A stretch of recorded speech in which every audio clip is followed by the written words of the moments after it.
Parashat Shmini. This insight is titled, The Only Thing You Need to Remember. And it's from the Holy Baal Shem Tov. So here in this insight, we're going to come to understand what is the number one focus at the core of all meditations and at the core of all spiritual work in serving Hashem. Okay, if there were only one thing to remember in everything we do and in any moment, what would it be? So this is what the Baal Shem Tov is going to teach us. And to understand this, first, the Baal Shem Tov also explains to us that there is a problem when people disperse their focus. Okay, dispersed focus gets people into a state of confusion, bilbul, and it greatly inhibits and limits the power of our consciousness to be used effectively in serving Hashem in the greatest way and achieving spiritual perfection. So we don't want to disperse our focus. We want to learn how to increase our focus, how to stay focused on one thing. So what do we learn in the Torah about the perils of too many thoughts? Too many thoughts. We're going to see what that means, even when it comes to serving Hashem. So the Baal Shem Tov reminds us of the Pasuk in Kohelet, where Shlomo Hamelech says that Hashem created man perfect, with the ability for a perfectly deep connection with the divine, but they blocked that by seeking all these calculations and strategies. The words in the Pasuk, it's a Pasuk in Kohelet, Perek Zayin, Pasuk Chavtet, right? Kohelet 7, verse 29. The Pasuk says, Levad re'eh ze matzati. Aside from that, see what I have found, says Shlomo Hamelech. In my experience, says Shlomo Hamelech, Asher asa ha'elohim et adam yashar. God created man perfect. God created man straight, perfect, completely aligned with the divine. Vehema bikshu cheshbonot rabim. But people were seeking all these different strategies and calculations and different thoughts, and they complicated things, and those complications got in the way of that perfection. And so we need to basically remove all those complications, all of that complexity, in order to return to that simple perfection that is always present. So what is the power of simplicity? And I know we're in a shiur of Torah, but I'm going to quote Walt Whitman. He said, truth is simple. If it were complicated, everyone would get it. Okay, and so this is something that we know that Rabbi Nachman speaks a lot about. The power of simplicity is that it is the power of truth. Truth is simple. If there were only one thing to remember in every spiritual practice, and in everything that we do, in everything that we say, in everything that we think, what is the number one underlying focus of everything? Wouldn't it be wonderful if we could simplify everything, put it into one meditation, and know that if you follow this meditation, the Baal Shem Tov says this is the big rule. Klal Gadol. This is the big rule that really will follow you in all spiritual achievement. Wouldn't it be wonderful to know this big rule, understand the one thing I need to focus on, stay focused on that, and know that everything is smooth sailing from there.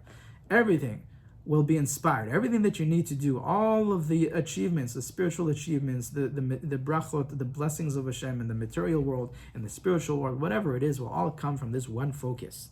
So what is that one thing, says the Baal Shem Tov? He gives it to us in one simple sentence.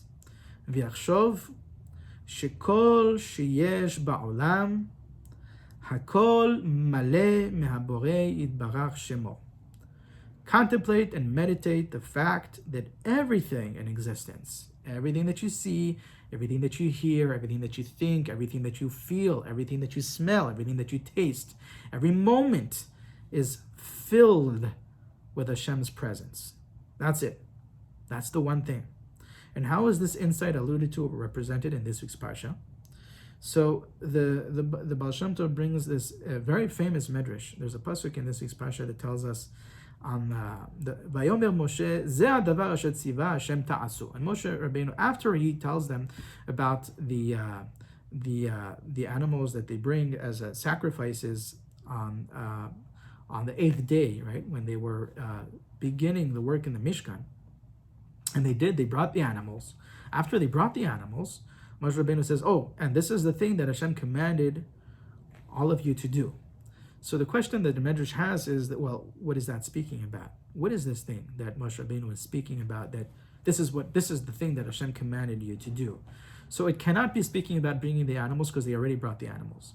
It can't even be speaking about sacrificing the animals. Okay, so I might say, oh, maybe it's about taking those animals that they already brought and bringing it up on the altar. No, it can't be speaking about that, because that was only about Aaron. Aaron was the one who did that. It was a mitzvah for that day, and Aaron was the one who was appointed to do that. And here Moshe Rabbeinu is speaking in plural, ta'asu, you shall do, all of you. So the Medrash tells us that really the meaning here, Moshe Rabbeinu is telling us that there is one thing that we need to focus on, and we need to focus on only one thing. Because if we focus on too much, if we focus on more than one thing, that's going to disperse our focus. It will bring us to a state of confusion, bilbul, as the Baal Shem Tov teaches, and that will get in the way of that perfection that is always present. And so the Medrash tells us, Amar lehem Moshe Yisrael, oto yetzer hara ha'aviru b'levavchem. Whatever it is, that Yetzer Hara, whatever block it is that you're experiencing right now, don't think about all those Yetzer Haras that you heard from this one and from that one. Just focus in the present moment. What is the number one thing that is blocking the light of Hashem, the presence of Hashem to be experienced by you here and now? What is that?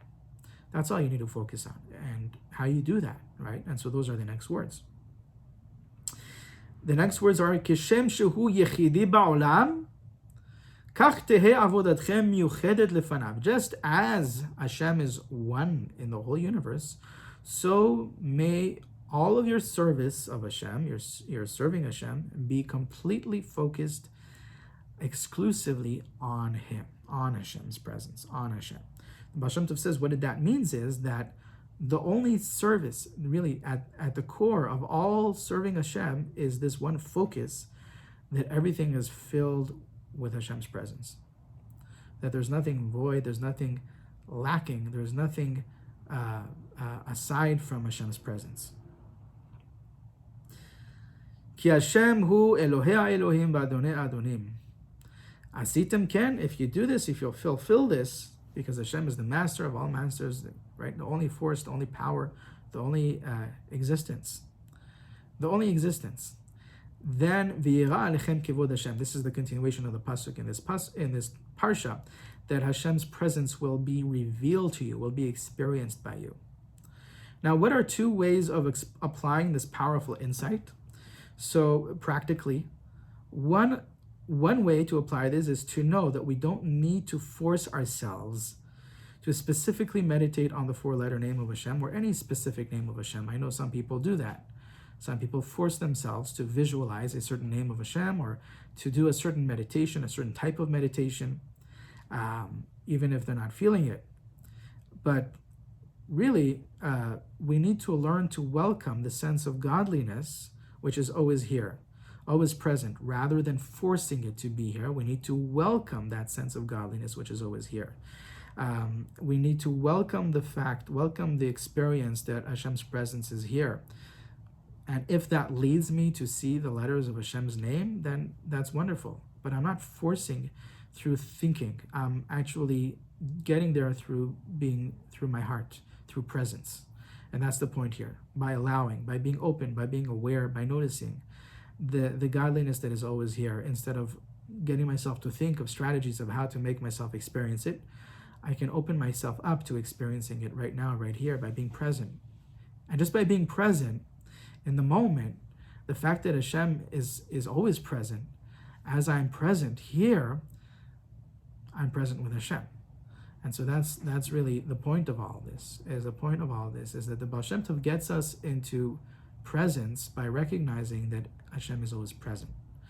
And when you hear something, know that in those words that are being spoken, it's all filled with Hashem's presence, and therefore you're more present with those words. If you have a feeling, even if it's an unpleasant feeling, if you have a difficult, an adversity, some difficulty in your life, you become present with it by knowing that Hashem's presence is in the difficulty as well.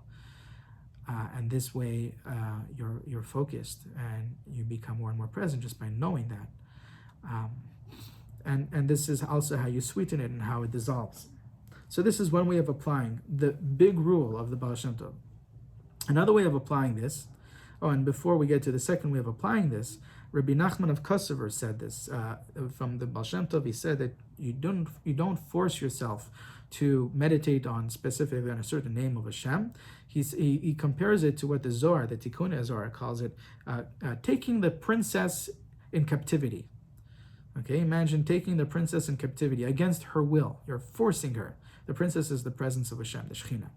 And when you force yourself to meditate in this way or in that way, instead of just becoming more and more open to the presence of the princess that is always here, so instead of doing that, a lot of people, they force it, as if they're taking the princess and grabbing her and this way, I want you to be here, I'm going to focus and I'm going to think about it this way, I'm going to make sure that I experience the godliness that's here and I do it in this way. All that forcing gets in the way of the actual experience, and it's compared, the Zohar calls it taking the princess into captivity. The Zohar says some other things that are, basically the Zohar is pointing to the fact that that's not the way not the effective way of serving Hashem. That's not the effective way of getting to that connection that we're seeking to get to. Another way of applying this insight, this powerful insight, is to notice how much more present you are with everything, with everyone, in every moment, as you begin to pay attention to how in this moment, right here, everything is filled with Hashem's presence, right? As you begin to become more present with Hashem, Hashem's presence is experienced more presently. And that's the point here. So the first point is, don't force yourself to meditate in a certain way. Don't have all of these thoughts and strategies of how to connect to Hashem. Just know that the connection is always present. If you quiet your mind enough, and if you let go of all those thoughts and all those strategies and all that wanting and all that desiring and all that struggling, then you will experience the connection to Hashem that is always here. As we saw from Shlomo Hamelech. And the second point is that as you know and recognize and begin to open up to the possibility that Hashem's presence fills everything, every part of my experience, then you become more present. And as you become more present, then you experience Hashem's presence more and more, deeper and deeper, and more profoundly, clearer. And so this is the second way of applying this insight from the Baal Shem Tov. Shabbat Shalom.